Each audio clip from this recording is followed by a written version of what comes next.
Aa, ne yapıyorum be, dokunuyorum sadece. Ne oldu? Üşüdün mü, sobanın karşısına geçtin? İçeri çok sıcak. Kız. Pişt.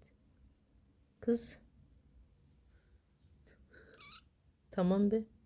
Ah, bir daha dokundum. Bir daha dokundum. Bir daha, bir daha, bir daha.